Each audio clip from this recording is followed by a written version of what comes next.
Hello again, and welcome back to the Lembeh Learning Series at Lembeh Resort.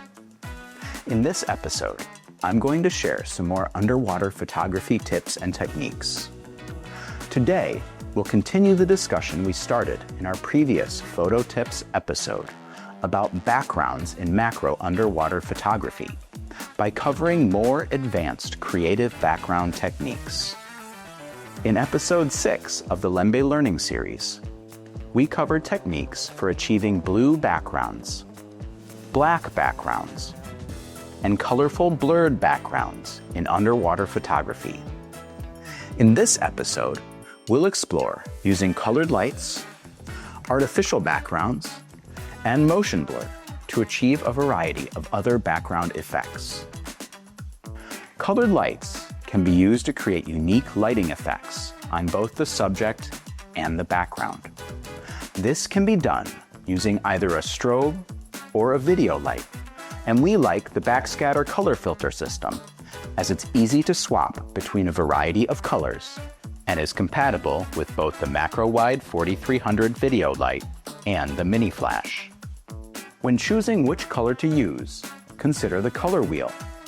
Colors that are near each other on the color wheel, or colors that are directly opposite each other on the color wheel, will work well together. Position the colored light to highlight the background of the scene and use a snoot to illuminate the subject. If you are using a video light for color, use your shutter speed to control the brightness of the background. If you are using a strobe, shoot in manual mode so you can control your foreground and background lighting independently. You can also try placing the colored light behind the subject to create colored rim light effects. Experiment with different colors and see what you like best. For subjects in bottles, try placing the light behind the bottle to make the bottle glow. You can also use artificial backgrounds to create unique effects. Perhaps the most common choice for this is a stainless steel sponge, but you can also use other items, such as marbles, colored slates, or laminated craft paper. Place your background behind the subject and use an open aperture to create a shallow depth of field, blurring the artificial background for an artistic effect. Reflective items, such as the stainless steel sponge or a dive slate with a glittery surface, will create beautiful bokeh effects. Adjust your aperture and the distance of the background to your subject to control the background blur and size of the bokeh bubbles.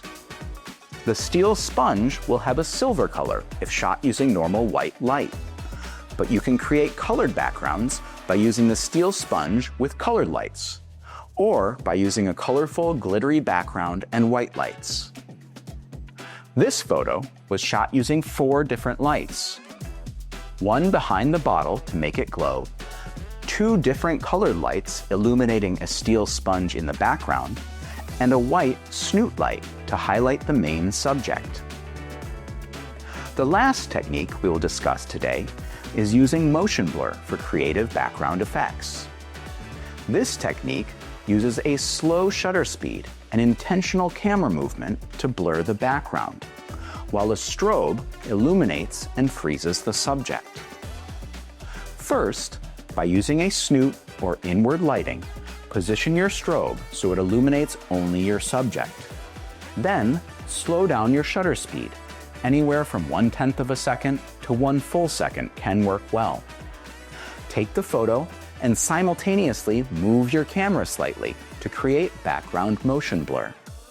You don't have to move it much. You can move your camera in any direction, but moving it in the direction your subject is facing often looks most natural, as this creates a motion path behind the subject. You can also try rotating the camera to create a spin effect. Play around with different shutter speeds and camera movements for a variety of effects. This technique can add interest to uniform backgrounds such as the sandy bottoms of the Lembeh Strait. Thanks for joining me today to learn about creating unique backgrounds in your underwater photos. I hope this helped inspire you to try something creative the next time you're shooting underwater. As always, come visit us at Lembeh Resort to learn more, and join us next month as we explore some of the local Indonesian cuisine and how to prepare it. Like and subscribe for more tips and to learn more about the wonderful world of the Lembeh Strait.